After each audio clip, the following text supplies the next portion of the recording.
ऊष्मीय चालकता गुणांक, ऊष्मीय चालकता गुणांक पढ़े थे, है ना। इसका भी देखते हैं एक उदाहरण, है ना। आपके पास क्वेश्चन है 1000 सेंटीमीटर स्क्वायर क्षेत्रफल और 0.04 सेंटीमीटर मोटी कांच की खिड़की से ऊष्मा प्रवाह की दर क्या होगी यदि कमरे के अंदर का ताप 35 अंश सेंटीग्रेड तथा बाहर का ताप 0 अंश सेंटीग्रेड हो। तो कांच का ऊष्मा चालकता गुणांक कितना दिया है आपका 2.2 गुणित 10 की घात ऋण 3 कैलोरी प्रति सेकंड अंश सेंटीग्रेड सेंटीमीटर। ठीक है, तो आपके पास प्रश्न है, आपको क्या निकालना है, ऊष्मा चालकता गुणांक दिया हुआ है, आपको ऊष्मा प्रवाह की दर, ऊष्मा प्रवाह की दर मतलब Q/T आपको निकालना है। ठीक है, तो आपके पास दिया है,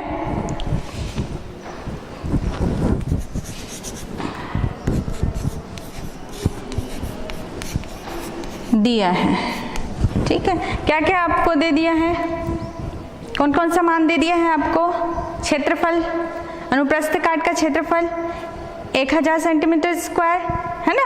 लंबाई आपका जो मोटाई है कांच का वो कितना है 0.04 सेंटीमीटर और तापांतर है आपका 35। तो आपका क्या होगा, हल करोगे तो आपका A का मान दिया है 1000,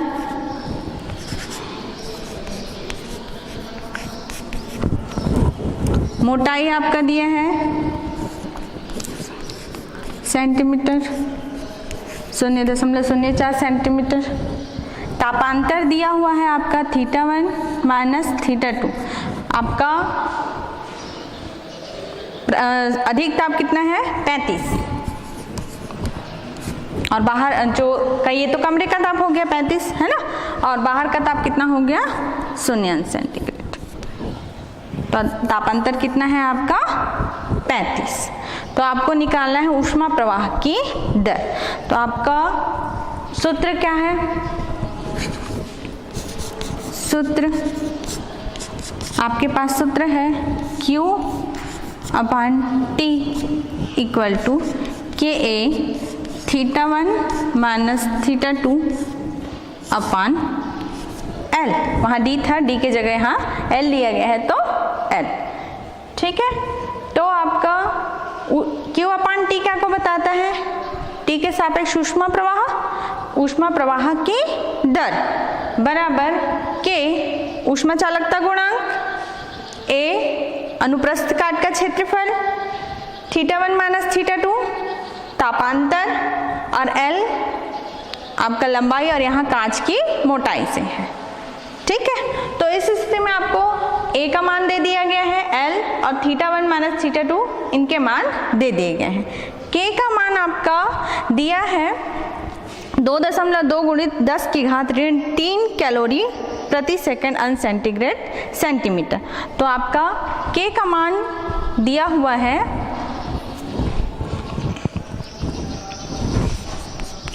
2.2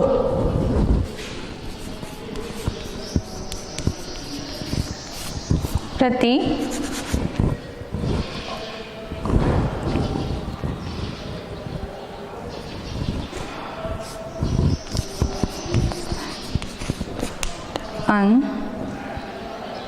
सेंटीग्रेड सेकेंड। ठीक है, ये मान आपको दिए गए हैं, ये आपका सूत्र है।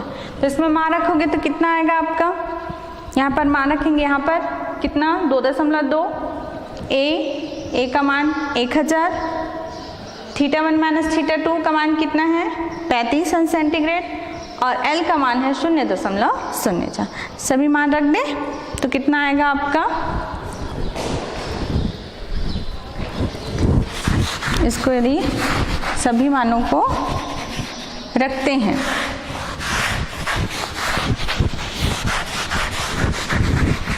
तो आपका आएगा Q/T इक्वल टू K का मान 2.2, A का मान है 1000 θ1 माइनस θ2 का मान अंतर है आपका तापांतर 35 और L का मान है आपका 0.04। इसको यदि आप हल करते हो, है ना, ऊपर वाले को गुणा करके आप नीचे से भाग देते हो तो आपका आएगा 1925 कैलोरी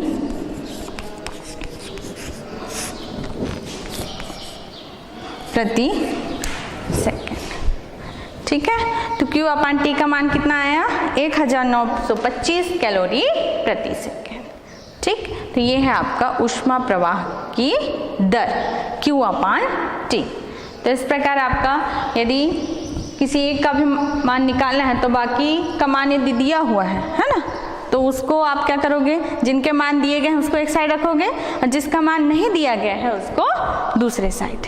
ठीक है, तो यहाँ पर आपको क्या निकालना था? ऊष्मा प्रवाह की दर। तो Q अपान T मतलब क्या होता है? ऊष्मा प्रवाह की दर।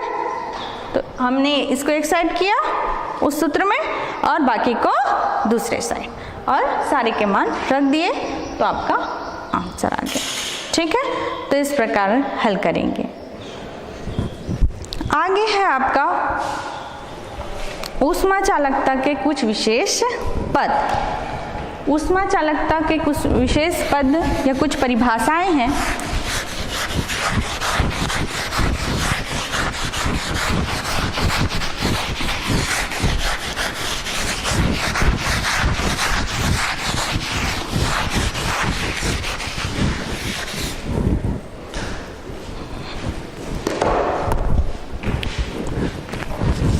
ऊष्मी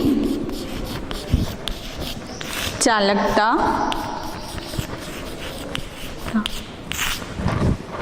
के पद। ऊष्मी चालकता के पद में पहला है आपका ऊष्मी विसरणशीलता। ऊष्मी विसरणशीलता।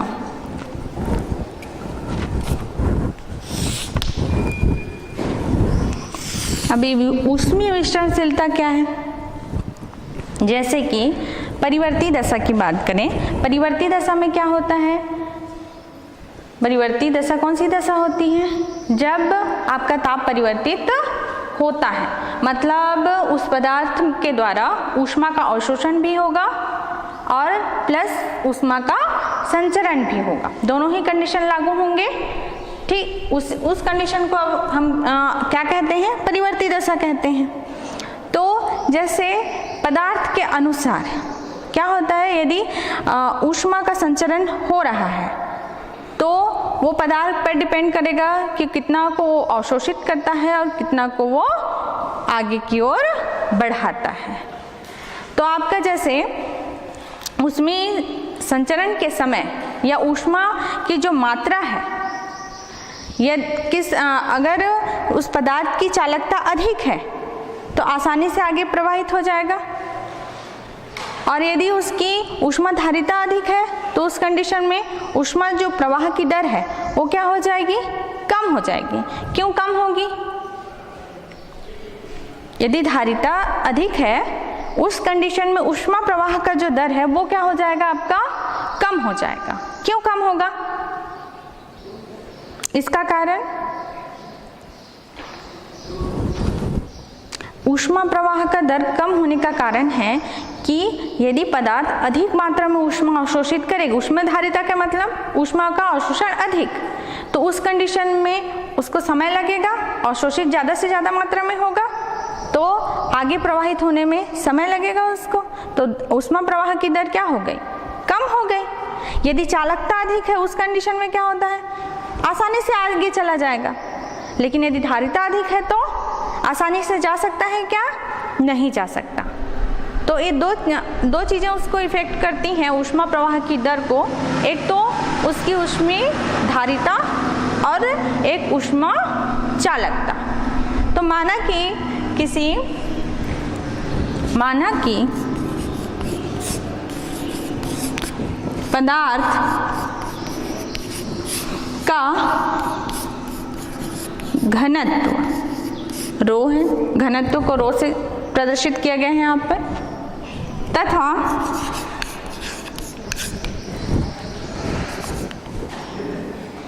विशिष्ट ऊष्मा S है।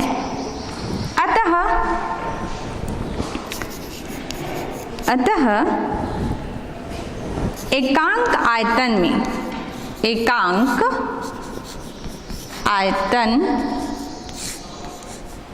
में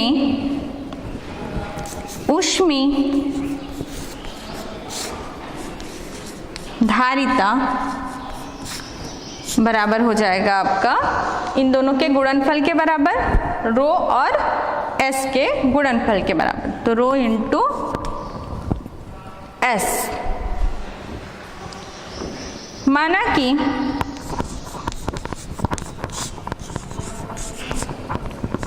ऊष्मी चालकता के है, ऊष्मी चालकता को किससे प्रदर्शित करते हैं? के से। तो उस कंडीशन में आपका ऊष्मा प्रवाह की दर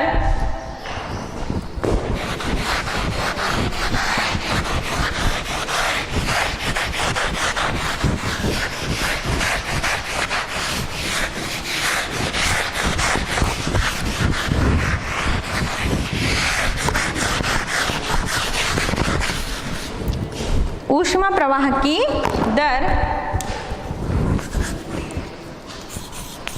ऊष्मा प्रवाह की दर Q/T अनुक्रमानुपाती होगा K के। चालकता अधिक होगी तो ऊष्मा प्रवाह की दर भी अधिक होगी, और दूसरा आपका व्युत्क्रमानुपाती होगा किसके? ऊष्मी धारिता के। मतलब ऊष्मी धारिता का मान कितना है? Rho into S. तो रो इंटू एस का आपका व्युत्क्रम होगा, तो Q/2 व्युत्क्रमानुपाती होगा रो एस का। तो आपका Q/T अनुक्रमानुपाती के और व्युत्क्रमानुपाती रो एस। तो यहाँ जो K/ρs है, K/ρs, इसी को ही कहते हैं ऊष्मी विसरणशीलता। क्या कहते हैं इसको? K/ρs को ऊष्मी विसरणशीलता। तो आपका यहाँ पर K/ρs ऊष्मी विसरणशीलता कहलाती है।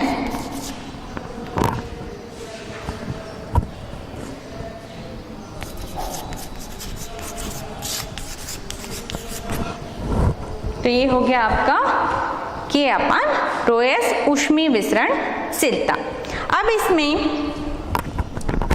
ऊष्मी विसरणशीलता को प्रदर्शित करते हैं H से, स्मॉल h।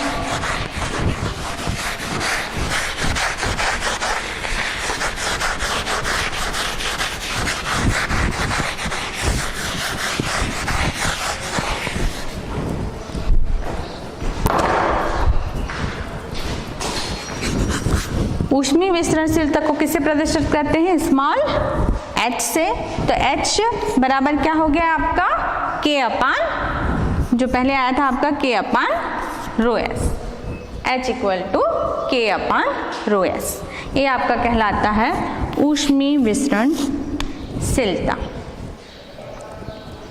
अगला दूसरा पद है या दूसरी परिभाषा है इसमें ऊष्मी चालकता में, ऊष्मी प्रतिरोध। ऊष्मी प्रतिरोध। ऊष्मी प्रतिरोध निकालने के लिए हम पुनः ऊष्मीय चालकता गुणांक का सूत्र लिखेंगे। क्या था आपका सूत्र?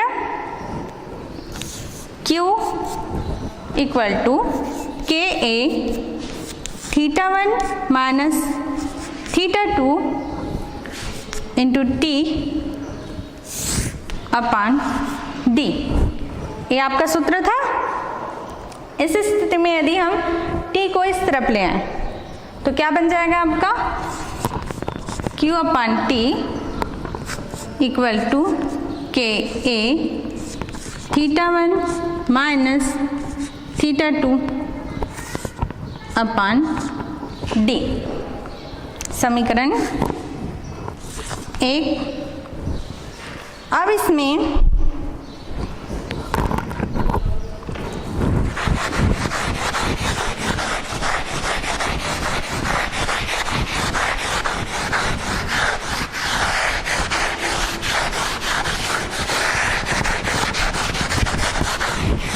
इसमें इस समीकरण 1 से थीटा 1 माइनस थीटा को एक तरफ रखते हैं और बाकी पदों को दूसरे तरफ, तो आपका क्या बन जाएगा theta 1 minus theta 2 equal to Q upon T into D upon K equation 2। अब यहाँ पर theta 1 minus theta 2 equal to Q upon T into D upon K A आया।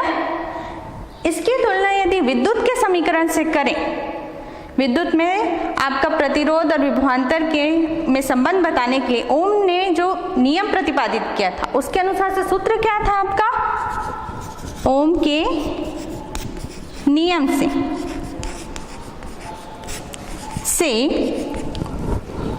V equal to I R, जिसमें V आपका विभवांतर, I धारा या आवेश प्रवाह की दर, R आपका प्रतिरोध है यहाँ पे। तो इसकी तुलना हम यदि समीकरण 2 से करते हैं तो देखिए यहाँ पर V क्या को बताता है, विभवांतर को बताता है ना। थीटा 1 माइनस थीटा 2 क्या को बताता है, तापांतर को बताता है। ये विभवांतर को बताता है तो ये तापांतर को बताता है। उसी प्रकार I क्या है, आवेश प्रवाह की दर है। आवेश प्रवाह की दर को क्या कहते हैं, धारा कहते हैं। तो आवेश प्रवाह की दर I है, तो यहाँ Q अपान 2 क्या T क्या है आपका, ऊष्मा प्रवाह की दर है। ऊष्मा प्रवाह की दर है तो आपका V हो गया इसके बराबर, I हो गया इसके बराबर, तो जो बचा हुआ भाग है D अपान K किसके बराबर होगा आपका, R के बराबर होगा। दोनों की तुलना करोगे तो समीकरणों को, तो आपका क्या हो जाएगा, तुलना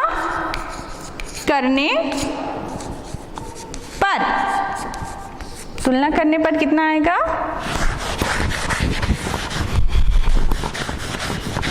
तुलना करने पर R इक्वल टू कितना प्राप्त हुआ हमें, D अपान के, D अपान के। इसको दूसरे रूप में भी लिखा जा सकता है समीकरण 2 से। D अपान के को एक साइड रखें, बाकी को दूसरे साइड, तो आपका D अपान के का मान कितना आएगा, कितना आएगा, कितना आएगा, theta 1 minus theta 2 into T अपान क्यू, इतना आएगा। तो इसके जगह हम रख दें समीकरण 2 से मान रखने पर, समीकरण 2 से मान रखने पर कितना आएगा आपका,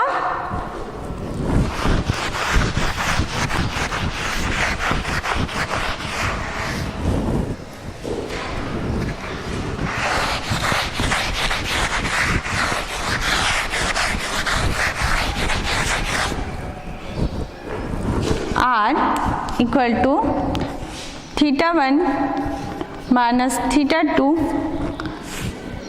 T अपान Q, या इसको इस रूप में भी लिखा जा सकता है, थीटा 1 माइनस थीटा 2 अपन टी को इसके बटे में ले जाए या इस रूप में लिखें, एक मतलब है, तो Q अपान टी इस रूप में लिखा जा सकता है, दोनों का मतलब एक है ना। लेकिन इस रूप में लिखने का मतलब ये है कि हम एक परिभाषा, एक निश्चित परिभाषा दे सकते हैं इससे, है ना। क्यों? क्योंकि यहाँ पर Q अपान टी आपका क्या है, ऊष्मा प्रवाह की दर, और θ1 माइनस θ2 क्या है, तापांतर। तो ऊष्मीय प्रतिरोध का परिभाषा क्या हो गया, ऊष्मीय प्रतिरोध किसके बराबर होता है, उस पदार्थ के तापांतर और ऊष्मा प्रवाह की दर के, है ना। तो आपका परिभाषा क्या हो गया, किसी पदार्थ के तापांतर और ऊष्मा प्रवाह के दर के अनुपात को क्या कहते हैं, ऊष्मीय प्रतिरोध कहते हैं। तो ये आपका ऊष्मीय प्रतिरोध की परिभाषा हो गई।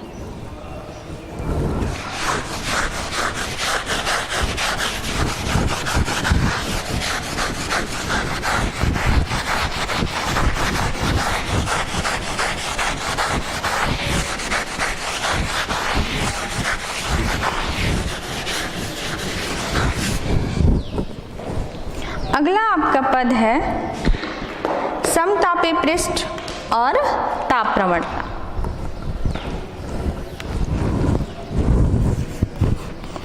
समतापी पृष्ठ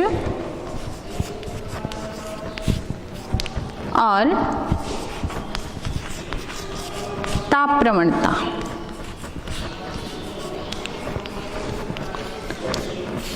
समतापी पृष्ठ और ताप प्रवणता। समतापी पृष्ठ किसे कहेंगे, समतापी, जहां क्या हो, ताप क्या हो, एक समान हो, O वाला जो पृष्ठ होगा वो आपका क्या कहलाएगा, समतापी पृष्ठ कहलाएगा। तो इसके लिए मान लीजिए आपके पास एक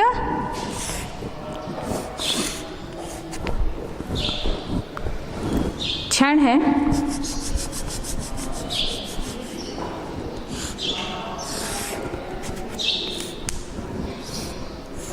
इस प्रकार का, इसको अन्य पृष्ठों में हम विभक्त कर सकते हैं, कल्पना कर सकते हैं।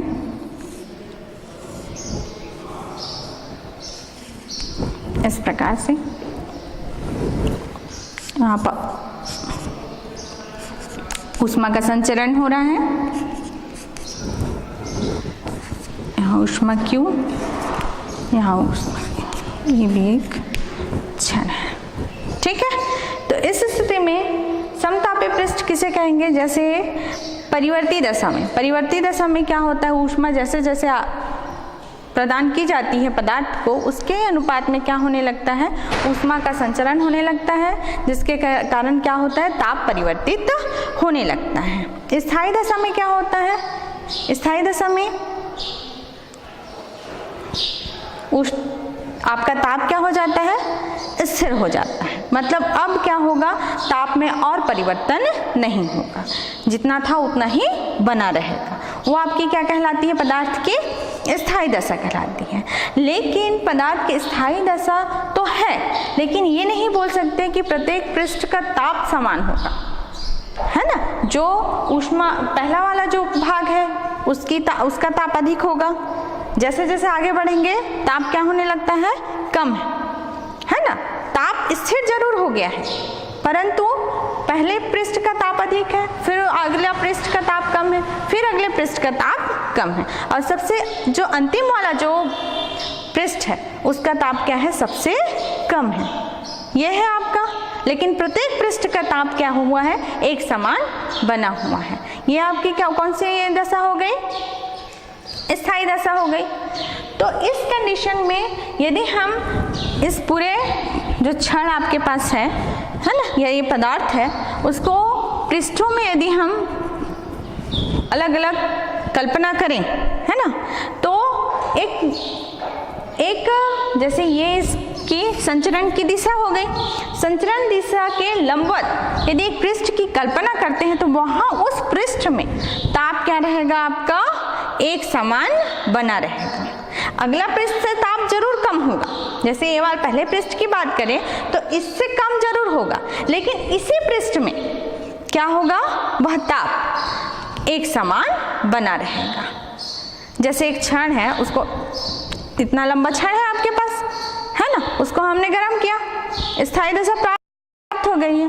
अब इधर आपके जैसे इस तरफ ताप संचरित हो रही है या ऊष्मा संचरित हो रही है, तो हम यदि केवल एक फलक की बात करें तो वहाँ पर क्या होगा, ताप एक समान बने रहेगा, आगे भले कम है लेकिन उसी पृष्ठ में क्या होगा, ताप एक समान बना रहेगा। यही पृष्ठ क्या कहलाता है, आपका समतापी पृष्ठ कहलाता है।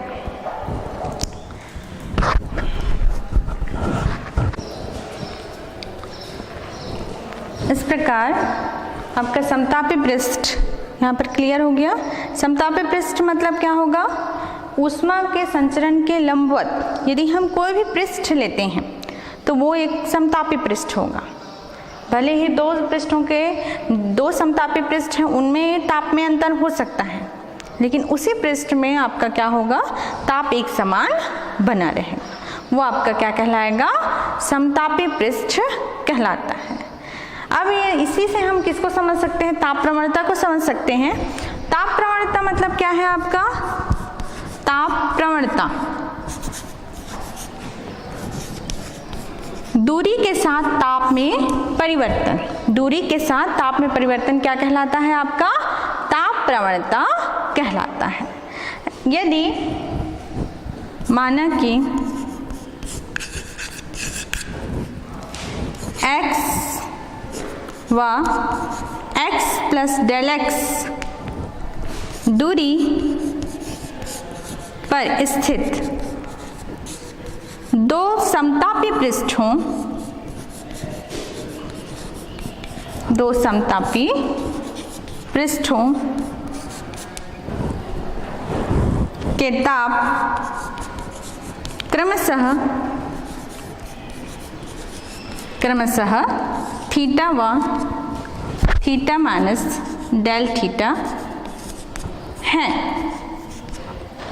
थीटा माइनस डेल थीटा है। तो इस स्थिति में आपका ताप प्रवणता का सूत्र क्या हो जाएगा, ताप प्रवणता, ताप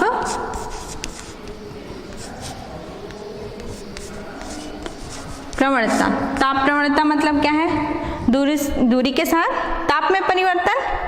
तो आपका कितना हो जाएगा, अंतिम ताप कितना है, थीटा माइनस डेल थीटा, और प्रारंभिक ताप पहले पृष्ठ का ताप कितना है, थीटा, ये हो गया। और दूरी में कितना परिवर्तन हुआ है आपका, अंतिम दूरी कितनी है, x प्लस डेल x, और प्रारंभिक कितनी है, x माइनस x। तो कितना आ गया आपका, कितना हुआ,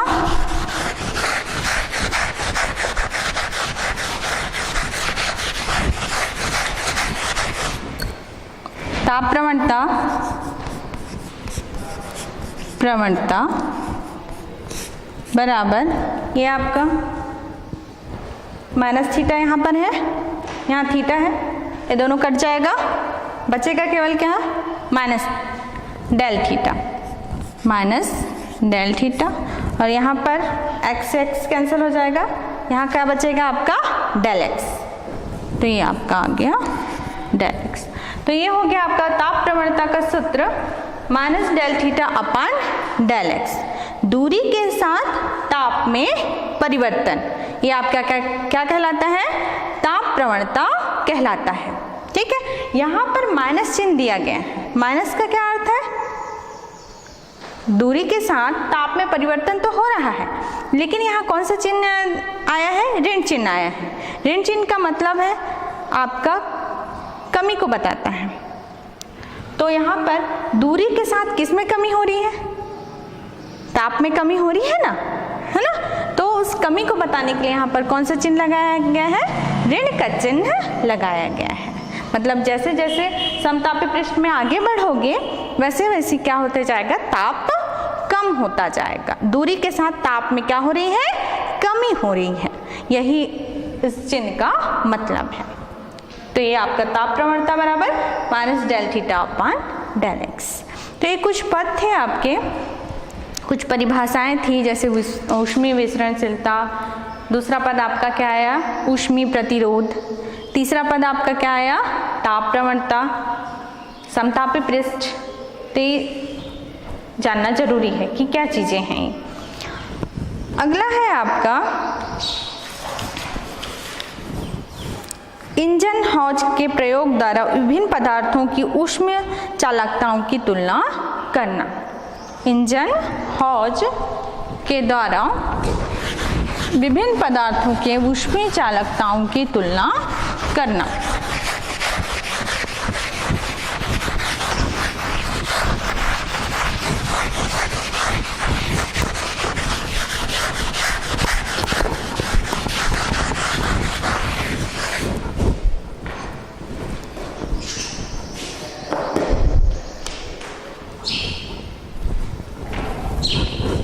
इंजन हौज के द्वारा विभिन्न पदार्थों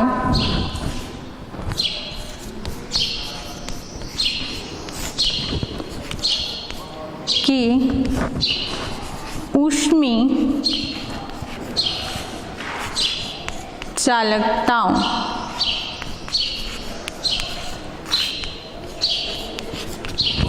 की तुलना करना। तो ये प्रयोग था आपका इंजन हौज का, वैज्ञानिक का नाम है इंजन हौज। तो उन्होंने विभिन्न जो प्रकार के पदार्थ हैं उसकी ऊष्मीय चालकताओं की तुलना करने के लिए एक प्रयोग किया, उसी को क्या कहते हैं ऊष्मीय। आपका इंजन हौज के द्वारा विभिन्न पदार्थों की ऊष्मीय चालकताओं की तुलना करना, है ना। इसमें क्या करेंगे, इंजन हौज उन्हीं के नाम पर उनका इंस्ट्रूमेंट का नाम पड़ा है इंजन हौज। उसमें हम विभिन्न पदार्थों को लेंगे, जिन पदार्थों की हमको क्या करना है ऊष्मीय चालकता निकालनी है, और उसके आधार पर हम क्या करेंगे गणना करेंगे। तो इसके लिए सबसे पहले उन प्रयोग में जो इंस्ट्रूमेंट था उसको दिखाते हैं।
खौलता पानी,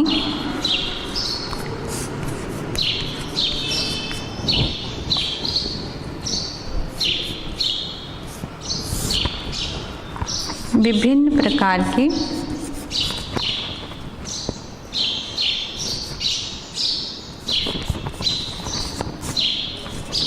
क्षण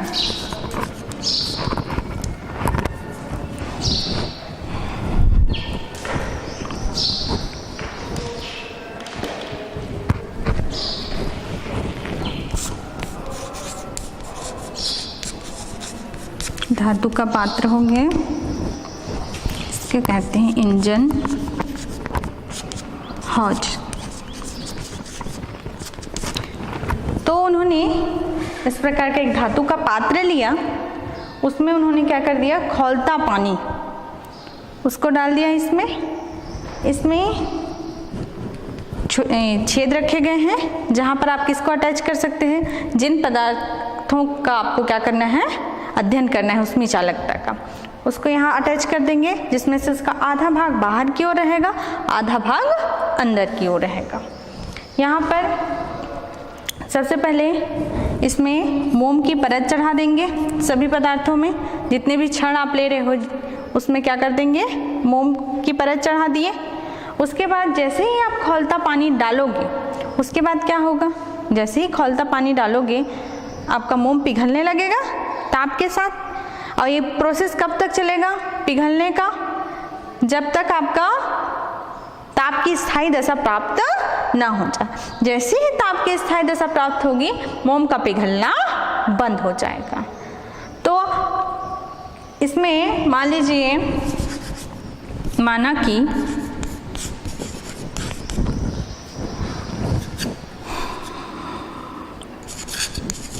क्षणों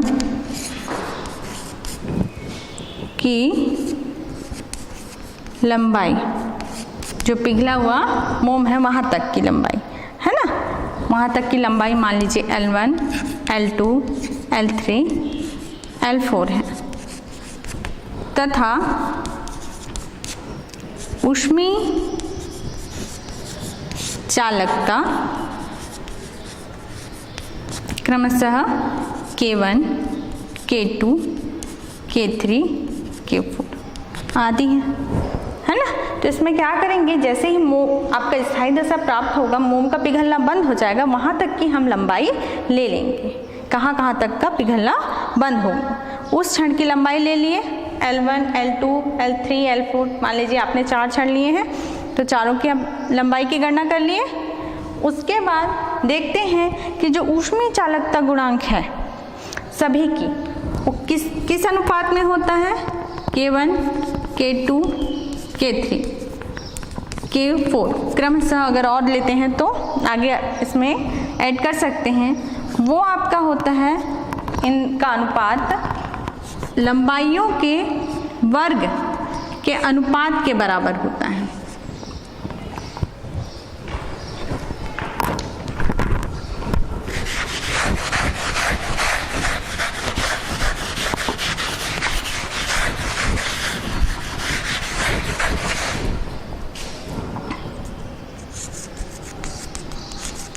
आदि। तो इनका जो अनुपात है इनके लंबाइयों के वर्ग के अनुपात के बराबर होता है। मतलब क्या है, आपका जो ऊष्मीय चालकता गुणांक है किसके अनुक्रमानुपाती है, लंबाई के वर्ग के अनुक्रमानुपाती है। अतः के अनुक्रमानुपाती हो गया L का वर्ग। तो इस की गणना किसने की थी, इंजनहॉज नामक वैज्ञानिक ने की थी कि ऊष्मा चालकता गुणांक किसके अनुक्रमानुपाती होता है, L के वर्ग के अनुक्रमानुपाती होता है। ठीक, तो यदि हमको किसी भी पदार्थ की, जैसे मान लीजिए 2 पदार्थ है, एक लोहा हो गया, दूसरा कोई और पदार्थ हो गया, 2 क्षण ले लेंगे। उसका क्या करेंगे, इस प्रकार से इंजनहॉज में गर्म पानी डाल दिए, उबलता पानी, और मोम की परत चढ़ा दिए क्षण में। तो जितने देर तक वो पिघले रहेगा स्थायी दशा में, उसको हम निकाल लेंगे। वो तो नाप के निकाला जा सकता है, L1, L2 की लंबाई। उसके बाद हम उनकी चालकताओं का क्या है उसमें तुलना कर सकते हैं, दोनों की चालकताओं में। तो ये आपका है इंजनहॉज का प्रयोग। तो आज के लिए इतना ही। आज हमने पढ़ा ऊष्मीय विसरणशीलता, ऊष्मीय प्रतिरोध, समतापी पृष्ठ और इंजनहॉज का प्रयोग। धन्यवाद।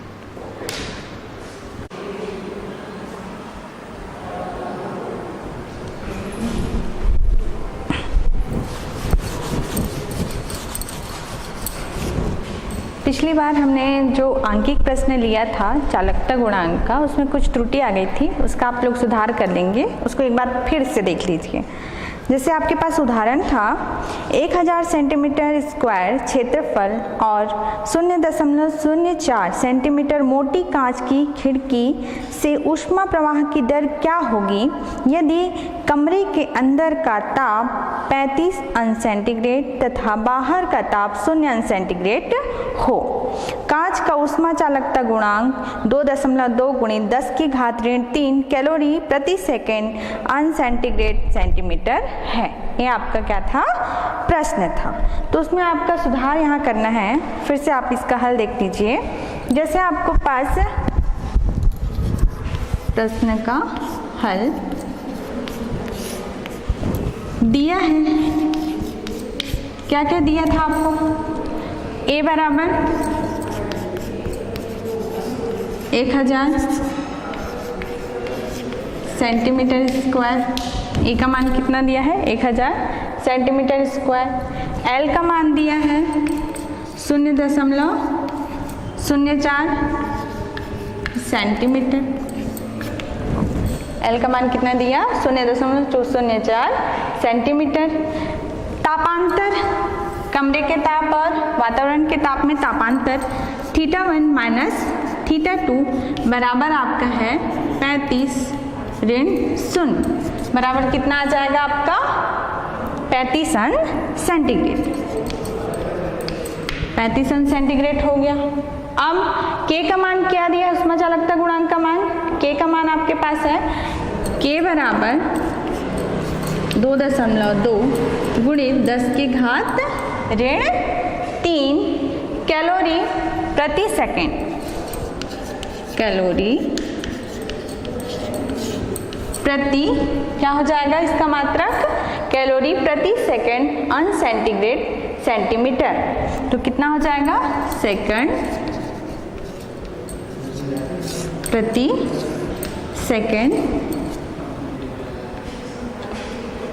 अंश सेंटीग्रेड। और क्या होगा आपका? सेंटीमीटर। यहाँ और क्या आ जाएगा? सेंटीमीटर। तो ये आपका किसका मान हो गया? ऊष्मा चालकता गुणांक का मान कितना आया आपका? 2.2 × 10⁻³ कैलोरी प्रति सेकेंड अंश सेंटीग्रेड सेंटीमीटर। ये आपको प्रश्न में दिया गया है।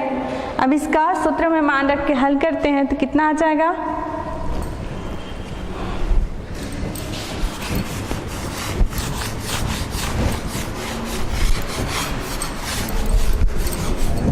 कितना आएगा इसका मान? सूत्र क्या होता है ऊष्मा चालकता गुणांक का? Q बराबर क्या होगा आपका? Q बराबर KA θ1 माइनस θ2 T अपान क्या बटे में क्या होता है? L। तो ये हो गया KA θ1 माइनस θ2 T अपान L। तो हमको क्या ज्ञात करना है? ऊष्मा प्रवाह की दर। तो दर ज्ञात करने के लिए T को किधर लाना पड़ेगा? इस तरफ लाना पड़ेगा।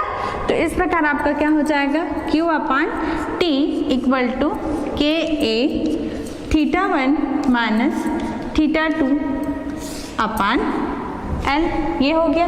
अब सभी के मान रख देते हैं यहाँ पर। कितना कितना आया था आपका? K का मान कितना है?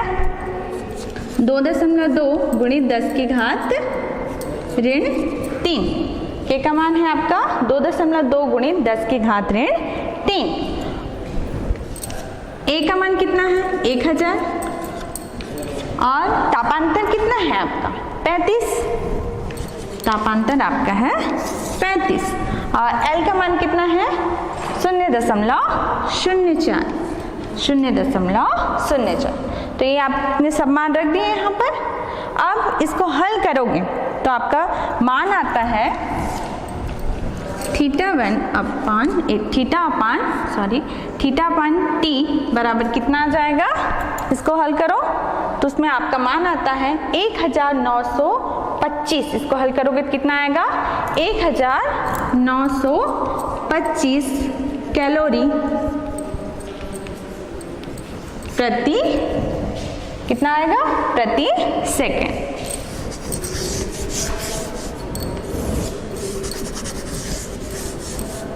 प्रति सेकेंड। तो आपका कितना आ गया? इसका मान θ/T का मान 1925 कैलोरी प्रति सेकेंड। तो ये आपका मान आ गया। यही क्या होगा? ऊष्मा प्रवाह की दर।